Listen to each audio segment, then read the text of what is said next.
Hello, besties. This is Maggie Stories, and this is how it all began. The problem with being that woman, the kind men write poems about and other women study from across the room, was that nobody ever believed you could be undone by a dog. Not just any dog, of course. A golden retriever named Biscuit. Rachel Wanjiru stood in the middle of her luxury apartment in Songbukdong, Seoul's most criminally beautiful neighborhood, holding a glass of Whispering Angel Rose at 11 in the morning, which she had decided was an acceptable time to drink when you were on vacation and also technically in a meeting with yourself, and she was pacing. This was not a Rachel Wanjiru behavior. Rachel Wanjiru did not pace. Rachel Wanjiru walked into rooms and made them smaller. She had built a logistics and luxury import empire from Nairobi that now had satellite offices in London, Dubai, and Singapore. She had been on the cover of Forbes Africa twice, once with the headline The Untouchable, a title she had printed on a throw pillow for her Westlands penthouse as a joke, but also not as a joke. She wore Bottega Veneta on Tuesdays for no reason. She tipped in foreign currency. She had once ended a business meeting by standing up, straightening her blazer, and saying, "I don't negotiate with people who haven't eaten today," and then buying the entire boardroom lunch, after which they gave her everything she wanted. She did not pace over men. And yet, here she was, 11 a.m. Rose, pacing, because of a jawline. It had happened exactly 22 hours ago. She'd been walking through the tree-lined street 2 blocks from her building, the kind of street that looked like a film set, all old stone walls and slow light, wearing a camel trench coat over wide-leg linen trousers, carrying a small espresso from the cafe on the corner, absolutely minding her own business, absolutely not thinking about anything except whether she should take the Hanwha meeting virtually or in person. And then he appeared. No announcement, no build-up, just him. Tall in that way that recalibrates your understanding of space. Dark jacket, fitted without trying. Black hair slightly unsettled by the wind, like even the weather couldn't fully get him together. And he was walking a golden retriever who moved with the easy confidence of a dog who knew he was handsome. They were walking toward her. She kept her face perfectly neutral. This was a Rachel Wanjiru specialty, absolute emotional control while internally her entire system was rebooting. She adjusted her espresso. She did not look directly at him. She deployed peripheral vision the way a lioness deploys patience, quietly, expertly, without moving a single unnecessary muscle. But then Biscuit happened. The dog had been trotting obediently at his owner's side. And then, like something had rearranged his entire purpose on Earth, he stopped. He looked at Rachel. His tail went from a casual wag to a full helicopter. He made a sound that was less bark and more audible joy and strained toward her like she was the answer to a question he'd been asking his whole life. Rachel, who had a weakness for animals that she would never admit to anyone because it threatened her brand, instinctively slowed. And that's when their eyes met that he was looking at her like she was a problem he was very willing to have. Dark eyes, completely steady except for the smallest thing. A fractional tension at the jaw, a half second where his breath didn't do what breath is supposed to do. She caught it. She cataloged it. She filed it in the part of her brain that handled intelligence gathered in the field. Biscuit was now sitting directly in her path, tail going absolutely feral, making intense, soulful eye contact with Rachel. She stopped. She looked at the dog. She looked at the man. The man looked at the dog with an expression that was, if she was reading it correctly, and she always read everything correctly, embarrassed mortification wrapped in a thin film of composure. "He's never done this," the man said. His voice was low and even. His English was careful and precise and lightly accented in a way that made her want to hear him say more words. "He has good taste," Rachel said. She did not wait for his response. She walked around the dog. She did not pet Biscuit because she knew if she pet Biscuit she would melt and the whole campaign would be over, and she continued down the street with the exact same measured stride she'd arrived with. She did not look back. She finished her espresso. She turned the corner. She immediately canceled her entire afternoon. Back in her apartment, the pacing had started around 3 p.m. and had not fully stopped. She'd ordered room service she barely touched. She'd opened her laptop and stared at the Hanwha file without reading a single word. She'd called her best friend and closest business partner, Zuri, back in Nairobi, because Zuri was the only human being on the planet Rachel Wanjiru would admit anything to. "I saw a man," Rachel said, without saying hello. Zuri had been eating something. She stopped chewing. "What kind of man?" The inconvenient kind. Silence. Then, Rachel, what did you do? Nothing. I walked away. Good. I canceled my afternoon. Rachel, I don't know why I'm telling you this. I'm fine. He was just a man. You canceled your afternoon. You have never canceled an afternoon for anything except the 2019 Nairobi floods and your grandmother's birthday. I needed rest. You run on 5 hours of sleep and spite. You don't need rest. Rachel finished her rose and looked out at the Seoul skyline, which had the nerve to be beautiful and unhelpful at the same time. He had a golden retriever. Zuri made a sound that was not quite a word. Then she said, "Girl, the dog liked me. They always do. Because you are secretly soft and animals know it. I am not soft. The man. Describe him." I barely looked at him. Rachel Amara Wanjiru. Rachel set her glass down. She sat on the edge of her bed. She looked at the ceiling. Tall, dark hair. He looked like someone had spent a very long time deciding what to put together and then pretended it was effortless. Strong jaw. He wasn't trying. He wasn't trying to what? Anything. He wasn't performing. He was just walking his dog. Being like that without making it a thing. Zuri set something down on her end. Rachel could hear the shift in attention. Okay. Do you know who he is? No. Did you ask? Obviously not. Are you going to see him again? Rachel looked at the window. Out there, somewhere in this neighborhood, a man was probably also thinking about nothing and definitely not her. That's what she decided. That's what made sense. She was a woman of sense. No, she said. She was lying. Across the street and 2 buildings down, Choi Si-hoon was sitting on his kitchen floor. This was not a Choi Si-hoon behavior either. Si-hoon was the second son of the Choi Group, one of Korea's oldest and most quietly dominant conglomerates. The kind of family whose name appeared in financial news but whose actual life was conducted behind walls, assistants, and a cultivated elegance that had been practiced for 3 generations. He was 33. He had 2 degrees from KIST. He ran the group's emerging markets division with the kind of surgical focus that made his father proud and his competitors anxious. He had never in his adult life sat on a kitchen floor. And yet, Biscuit was sitting across from him with the attentive concern of a therapist who charged $400 an hour. She didn't even pet you, Si-hoon said to the dog, in Korean because this was a private conversation. You basically performed for her. You embarrassed both of us. And she just walked away. Biscuit tilted his head. She said you had good taste. Si-hoon paused. That was a good line. She didn't smile when she said it. She said it and kept walking. He pulled his knee to his chest. Who does that? Who says something like that? And just walks away? Biscuit put his chin on Si-hoon's knee. Si-hoon stopped. He was not a man who struggled for words. Language was a tool he'd always had full control of in 3 different ones. She was like something that exists outside of categories. Do you understand what I'm saying? The dog did not understand. But he listened. Her coat was the color of... Si-hoon paused again, which was not something that happened. I don't know. Sand in a place I've never been. And she walked like she owned the street.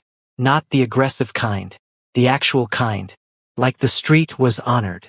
Biscuit licked his hand. I know, Si-hoon said quietly. I know.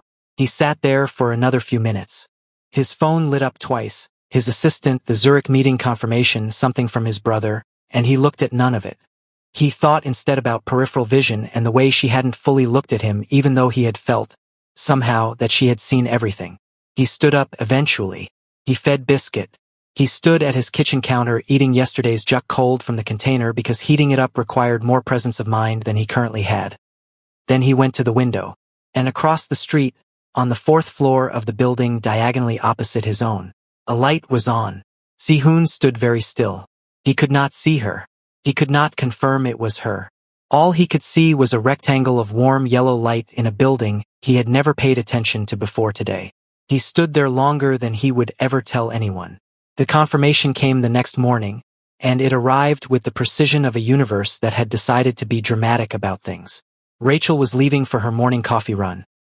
She had found a place 4 blocks over that made an Americano that was, she had decided, one of the best things that had ever happened to her, wearing a dark green silk set and oversized sunglasses and carrying a tote bag that had the words "Too Busy" embroidered on it in gold thread.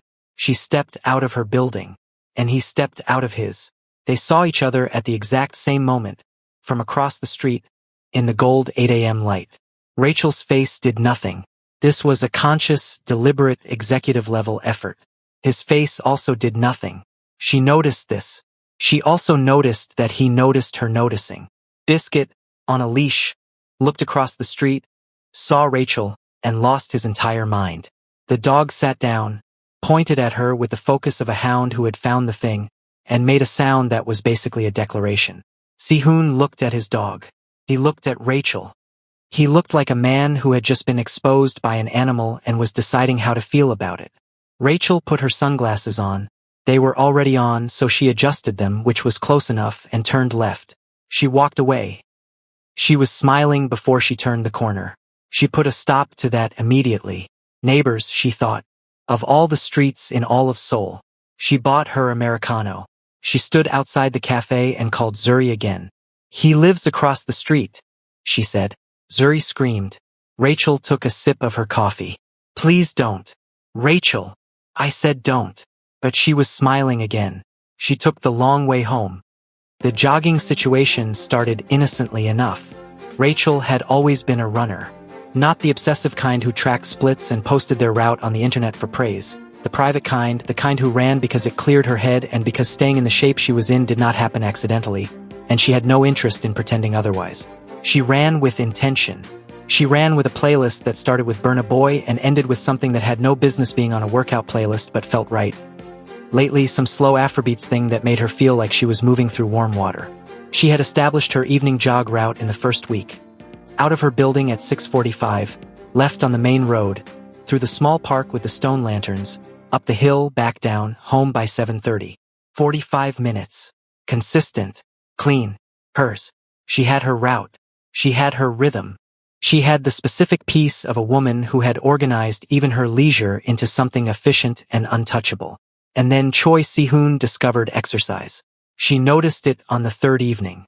She had come out of her building, done her standard warm-up stretch against the gatepost, hip flexor, calf, shoulder roll, and started off down the street. She was 200 meters in when she heard it. The click of a leash, the easy pat of paws, and footsteps that were too unhurried to belong to a real runner. She did not look back. She had a policy, but she knew. She knew because Biscuit made a sound when he saw her. Something between a whimper and a declaration of love. And the footsteps behind her slowed immediately, as if the man holding the leash was trying to quietly reorganize his whole situation. Rachel pulled one earbud out, kept running. By the time she hit the park with the stone lanterns, she'd clocked him. 40 meters behind, maintaining distance, not gaining, not losing.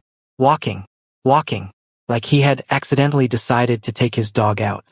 At the exact same time she jogged every evening purely by cosmic coincidence. She ran up the hill. She ran back down. She looped back toward home. He was still 40 meters behind. Still walking. Biscuit was absolutely not buying any of this and kept craning his neck back toward Rachel with the urgency of a dog who wanted everyone to stop pretending. When she reached her building and turned to go in, she glanced, casually as one does, as anyone would, across the street. He was just arriving at his gate. He had not looked up. He was looking at his phone with the concentrated interest of a man who had definitely not just been following a woman through a park for 40 minutes. Rachel went inside. She went upstairs. She got in the shower. She stood under the hot water for a full 10 minutes thinking about nothing except, fine. Thinking about him. About the fact that he had clearly built a little plan and was executing it with such committed nonchalance, such dedicated casualness, that she almost respected it. Almost. She got out of the shower. She dried off. She stood in front of her wardrobe and looked at what she had worn to jog. A standard black set. Fitted leggings. A long sleeve that wasn't doing anything interesting. Comfortable, functional, boring. She found herself pulling things off hangers. She was not doing this. She was a CEO. She was not selecting her workout attire based on a man who lived across the street and had not once spoken a word to her outside of "he's never done this." She was not that woman. She put the black set back. She ordered a very specific pair of coffee brown high-waisted leggings and a coordinating sports bra from an online store that delivered same day in Seoul. She added a matching lightweight jacket in a warm caramel that, if she was being precise about it, would catch the evening light in a very specific way. She sat on her bed and stared at her phone after placing the order. Zuri texted, "Update?" Rachel typed, "Nothing to update." Zuri replied with 7 question marks, which was the texting equivalent of a cross-examination. Rachel put her phone face down and opened her laptop to do actual work, which she did very productively, for almost 40 minutes before she opened a new tab and looked up whether golden retrievers had strong emotional intuition or whether that was a myth. It was not a myth. She saved the article. The next evening she went out at 6:45 in the caramel set. She did her warm-up stretch against the gatepost. She took her time with it. She was very thorough about her hip flexors specifically. She started her run. 40 meters back.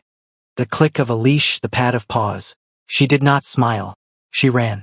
She let the playlist take her into the park, and somewhere around the stone lanterns she adjusted her pace. Not faster, not slower, just a shift in her stride that was purely for biomechanical efficiency reasons and had absolutely nothing to do with the fact that it changed how she moved through space. By the time she hit the hill, she could feel it. The way attention has a texture when it's focused and trying to hide itself. She'd always been able to feel a room.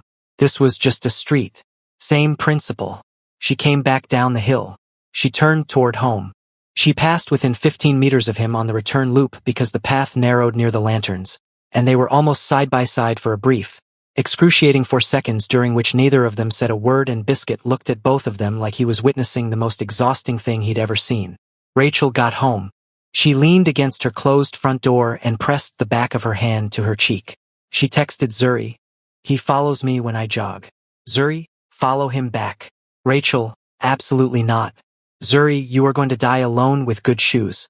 Rachel stared at that for a while. Then she went and made herself a very dignified dinner and refused to think about it.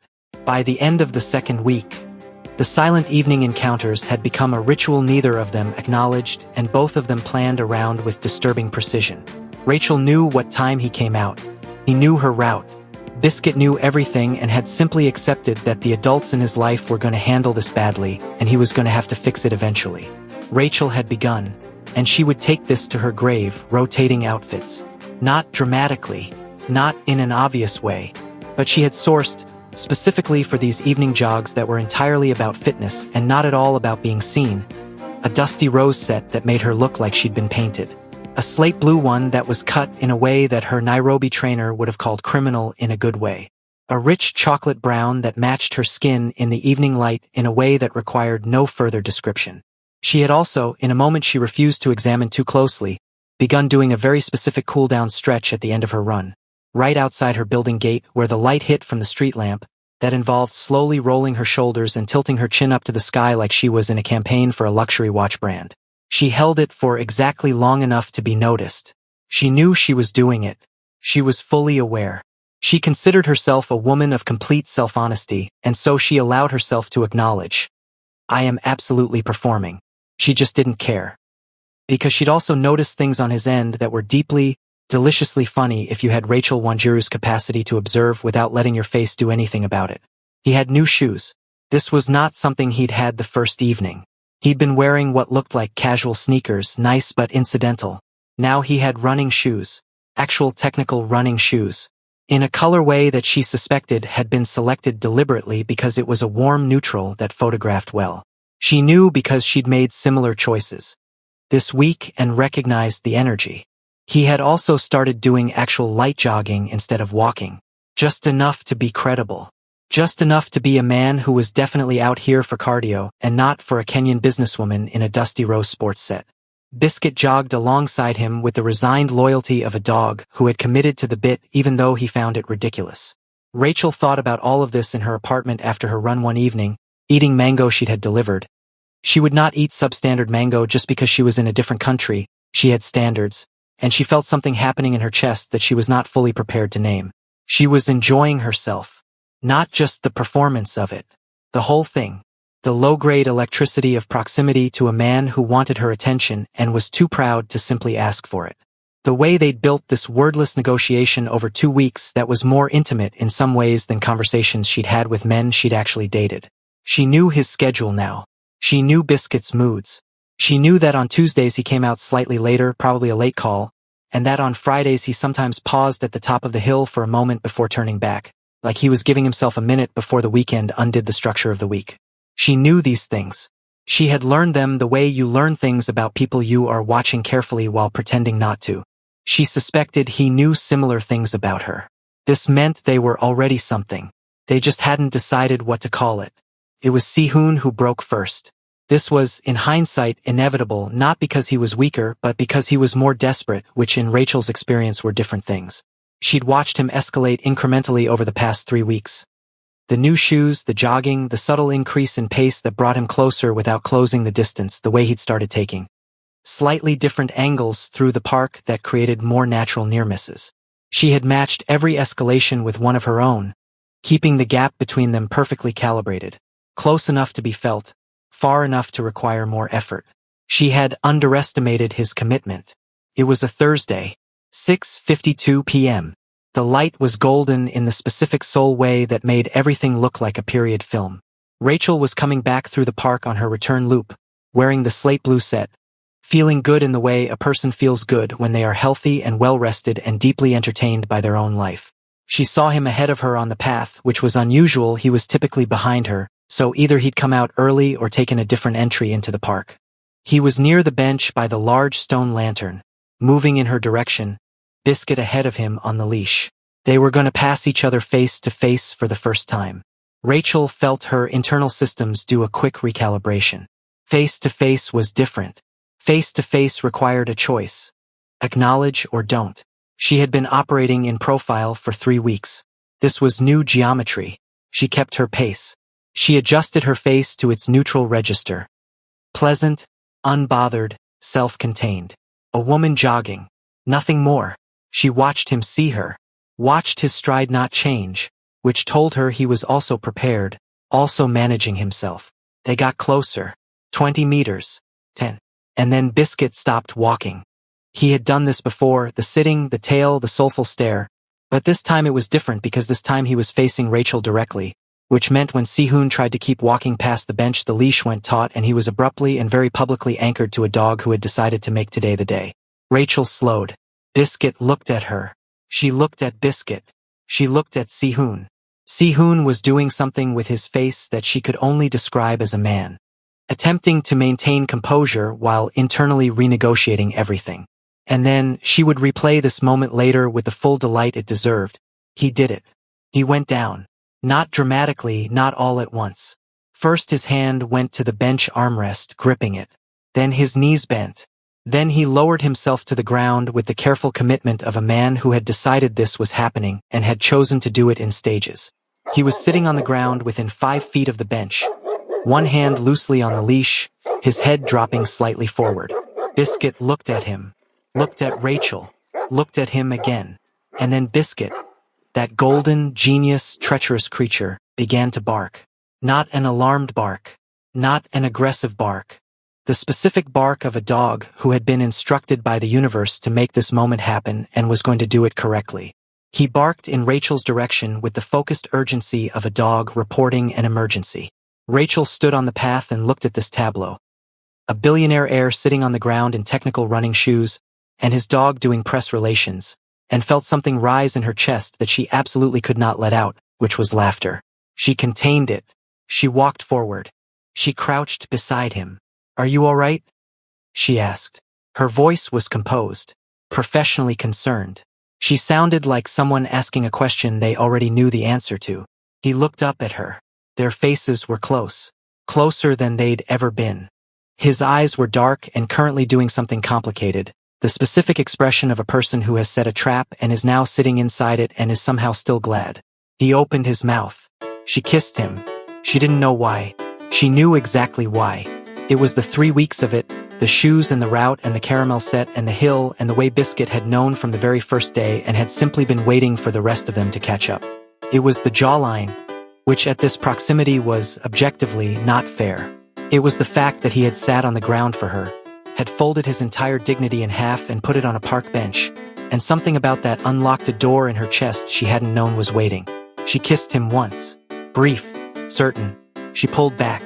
He had gone, in the space of 3 seconds, from beige to a remarkable shade of pink that traveled from the tips of his ears all the way down his neck. His mouth was still slightly open. His hand had gone completely still on Biscuit's leash. He looked like a man who had planned for many outcomes and not this one. Rachel stood up. She straightened. She looked down at him. He was still on the ground, still pink, still recalibrating. And she said, "Your dog is fine." She jogged home. Biscuit watched her go and wagged his tail so hard his whole back half moved with it. Sehun sat on the ground for another 45 seconds. He pressed the back of his hand to his mouth. He looked at his dog. "You are getting the good treats tonight," he said. Biscuit sneezed, which was agreement. The next morning, Rachel did not jog. This was a tactical decision she made at 5:45 a.m. while lying on her back staring at the ceiling of her very expensive apartment with the specific alertness of someone who had not slept as much as they'd intended to. She had gone to bed at 11, which was early for her, and had spent the following hours doing something she categorically refused to call replaying the moment, which is exactly what she was doing. The way his face had gone pink. The way his hand had stilled on the leash like someone had paused him. The way he'd looked up at her from the ground, which, she had decided, was the most absurd and quietly devastating thing a man had ever done in her general direction, with that expression that was not quite surprise and not quite satisfaction, but something in between that didn't have a clean word. She had kissed him, unprompted, without negotiation or strategy or the 12-step internal process she usually ran before doing anything that could be classified as vulnerable. She had just done it. Like a person who made impulsive decisions, which she was not, which had never once been said about her, which was not in any documentation regarding Rachel Amara Wanjiru, and yet. She got up at 6. She made herself a coffee from the machine in the kitchen that she had very specifically requested the property management upgrade before her arrival. She stood at the window in her silk robe, cream, not emerald because she had taste, and looked at the street below. His building was quiet. She drank her coffee. She thought about nothing. She was very successful at this for approximately 4 minutes before she picked up her phone and called Zuri, who picked up on the second ring because Zuri existed in a different time zone and was already at her desk. "I kissed him," Rachel said. A pause so long Rachel checked that the call hadn't dropped. Then, "You what?" "He faked a seizure to get my attention." "What?" "In the park. He sat on the ground and Biscuit barked and I walked over and I kissed him." Another pause. Then, carefully, Are you telling me that a man faked a medical emergency as a romantic gesture, and your response was to kiss him? It wasn't a full seizure. It was more of a controlled descent. Rachel. He was very committed to it. Rachel. The dog helped. Biscuit was doing this bark. It was like a stage direction. Zuri, the dog had blocking. "I need you to understand," Zuri said with great precision, "that I have known you for 14 years. I watched you negotiate a 7-figure contract while on a turbulent flight. I have never once, in 14 years, heard you describe a man's dog's bark with theatrical terminology." Rachel drank her coffee. "Your point, my point," Zuri said, "is that you are gone." "I'm not gone. I kissed him. One time. And then I left." "You left." "I jogged home." The sound Zuri made was not a word. It was a whole emotional response compressed into a single exhale. "So he's still out there? You kissed this man and jogged away and now what? You're just living across the street from each other pretending." "I don't jog today. That's my plan." "That is not a plan.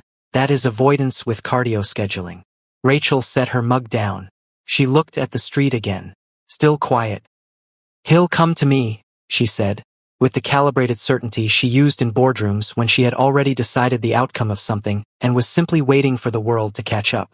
Zuri was quiet for a moment. Then, "And if he doesn't?" Rachel hadn't let herself consider this. She considered it now, briefly, the way you consider a risk you've already accepted and filed away. She looked at the warm morning light on the stone walls of his building. She thought about a man sitting on the ground with technical running shoes and a pink face. "He will," she said. He knocked on her door at 11 a.m. She knew it was him before she opened it. She had a video entry panel in the hallway, a feature she had specifically confirmed before booking, because Rachel did not open doors without intelligence. And when his face appeared on the small screen, she stood in her kitchen for a full 12 seconds before pressing the door release for the building entrance. Then she had 4 minutes while he took the elevator, which she used to straighten the throw blankets on the sofa, move her laptop off the kitchen counter so it didn't look like she'd been working since 7, check her face in the hallway mirror. She looked good. She always looked good. This was not a concern. This was a confirmation, and position herself in the kitchen with a second coffee, so that when she opened the door she appeared to have been interrupted in the middle of a calm, purposeful morning. She opened the door. He was in a dark navy knit and simple trousers. No biscuit.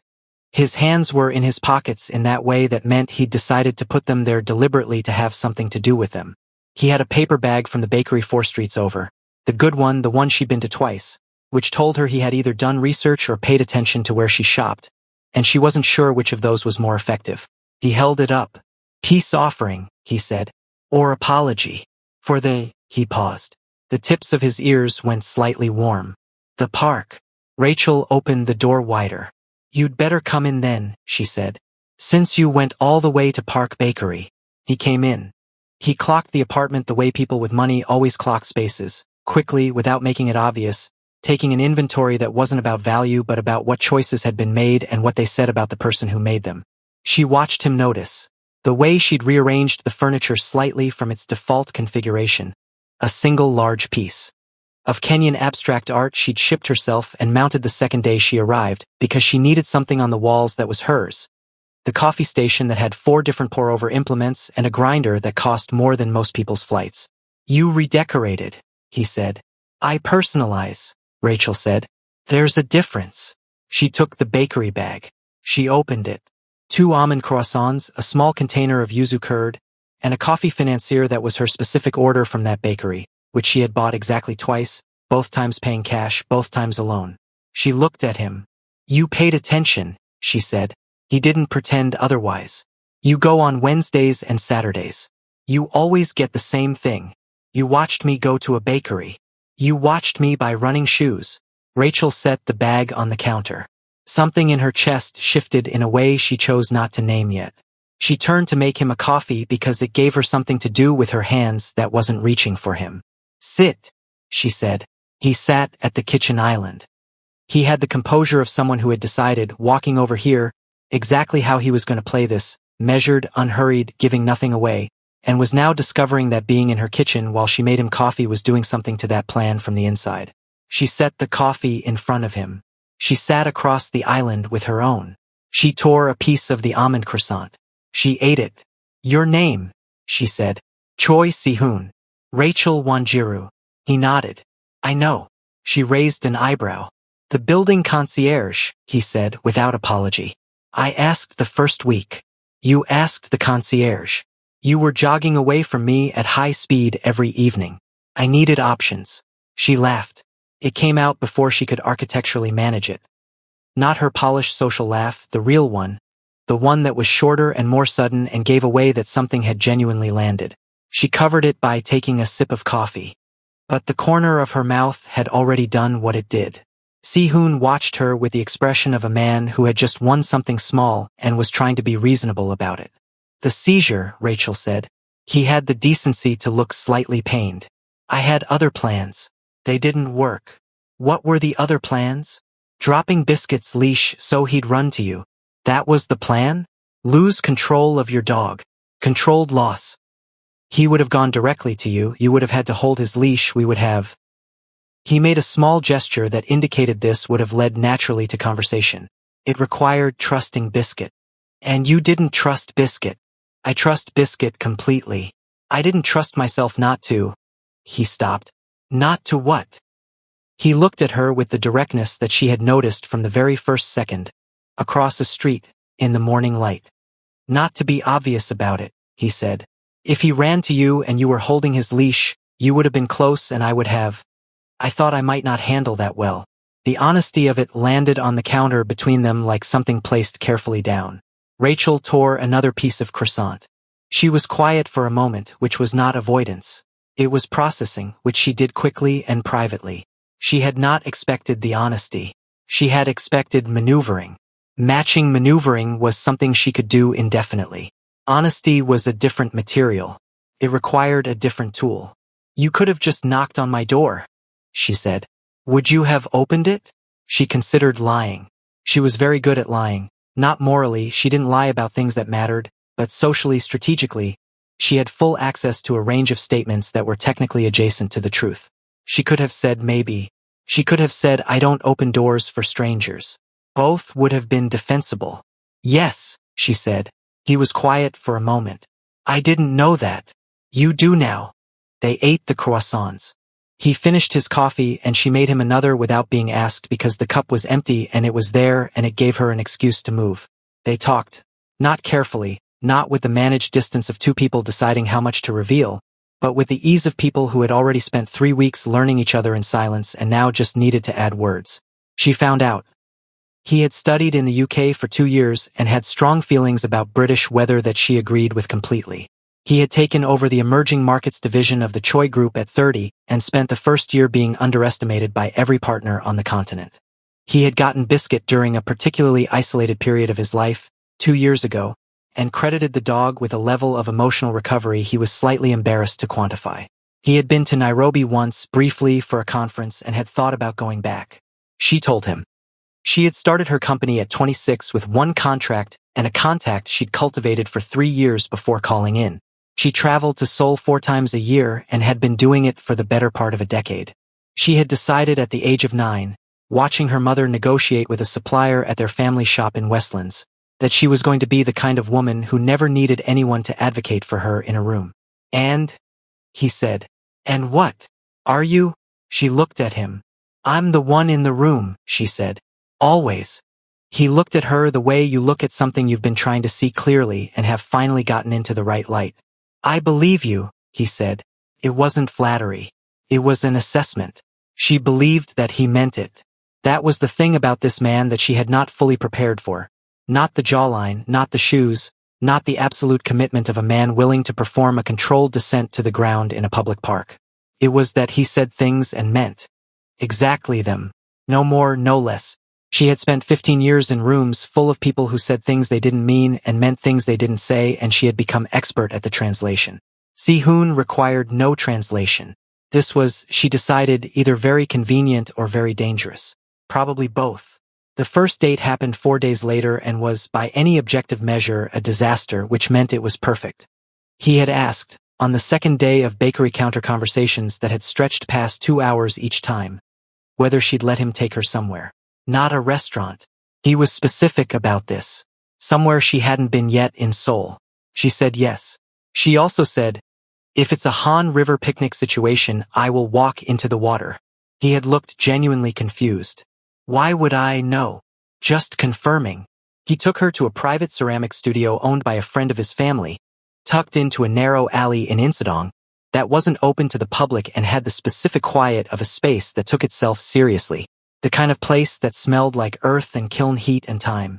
The friend, a small, quick-eyed woman in her 60s named Madame Yoon, who clearly found Si-hoon's presence here with a woman enormously entertaining, set them up at a shared wheel with the energy of someone who had been asked to assist with something she considered both obvious and overdue. Rachel had never done ceramics. She sat at the wheel and put her hands in the clay and confidently destroyed 4 separate attempts at a bowl in the first 15 minutes. Each failure more creative than the last.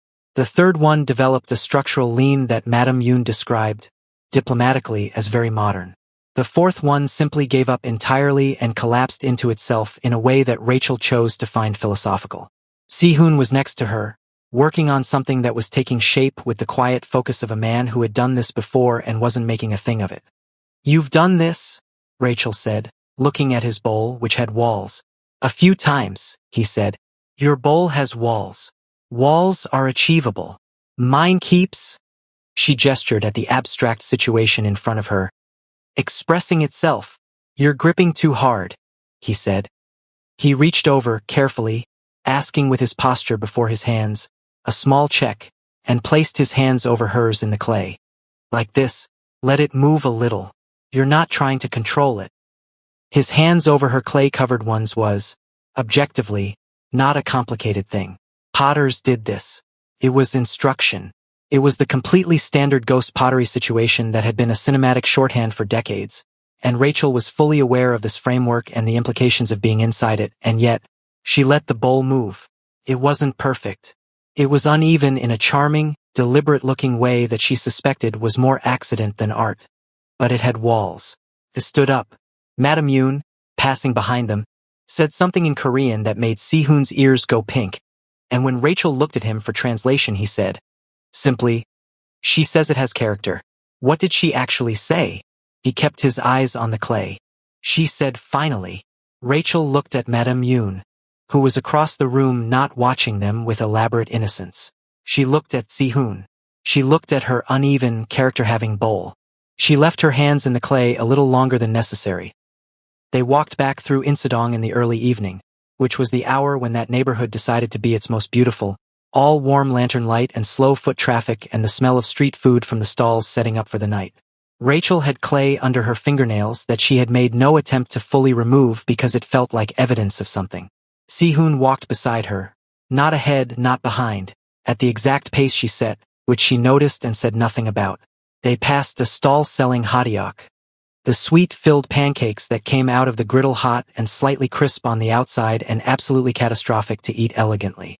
Si-hoon stopped. He bought two without asking her because he had apparently already intuited that she was going to want one, which she discovered when he handed it to her wrapped in the small paper sleeve. She took a bite and immediately burned the roof of her mouth because she had not waited long enough and was not going to admit this. "Hot," Si-hoon said, not looking at her. "I'm aware," she said, with complete dignity, through a slightly burned mouth. "You could have waited. I make my own decisions." He made a sound. It was not quite a laugh. It was the compressed version. The thing that happens before a laugh when you're trying to give someone their dignity. His shoulders moved slightly. She saw it. "If you laugh," she said. "I'm walking." He did not laugh. He pressed his lips together with the focused containment of a man exercising genuine will. "I'm not laughing," he said. "You're doing the shoulder thing." "I don't have a shoulder thing." Si-hoon. He looked at her. His eyes were warm and his mouth was pressed together and he looked like a man holding back a waterfall with a very small dam, and something about that, the effort of it, the fact that he was laughing at her and also trying not to because he respected her, made her feel more seen than she'd felt in a long time. "You absolutely have a shoulder thing," she said. He laughed. Fully. It came out clean and genuine, and it rearranged his face into something she filed away immediately in the part of her that was now keeping records on him without her formal permission. She ate her hotteok. She didn't say anything. She didn't need to. They walked home slowly, through streets she had been walking for weeks, and that now had a different quality to them. Like a song you've heard many times that has just gained a lyric you hadn't caught before. They didn't hold hands. They walked close enough that their arms occasionally touched. A brush at the elbow, a brief alignment of wrists, and neither of them made a thing of it and both of them were very aware of it. At the fork in the road before their street, she stopped. He stopped. She looked at him in the evening light. She thought about all the things that were easy to say and all the things that were harder and all the things that were harder than that. She was not a woman who made space for the third category very often. It required a specific kind of trust that she extended rarely. "Same time tomorrow?" she said. He looked at her. Something settled in his face. Not relief exactly, something quieter than that. Something like the specific piece of a thing that has been uncertain for a long time and is no longer. "Same time tomorrow," he said. She walked home. She did not look back because looking back was not her thing, had never been her thing, would not be starting now. But she was smiling the entire way up in the elevator. And when she got inside and her phone lit up with Zuri's name, she picked up immediately and said, before Zuri could ask a single thing, "I'm gone." Zuri screamed. Rachel let her. And that, as they say, was the beginning of everything. Biscuit got the good treats for a month straight. Hello besties, in this story we learned that even the most powerful self-sufficient person deserves a love that meets them at their level, not one that asks them to shrink. Rachel didn't chase. She didn't perform weakness to seem approachable. She stayed exactly herself, bold, guarded, a little dramatic about her jogging outfits, and the right person found her way to her anyway. Sometimes love doesn't arrive through grand confessions. It arrives through consistency, through showing up on the same street, through a dog who knew before both of you did. Your standards aren't the problem. The wrong people just couldn't meet them. Thank you so much for watching. Kindly like, subscribe, and share.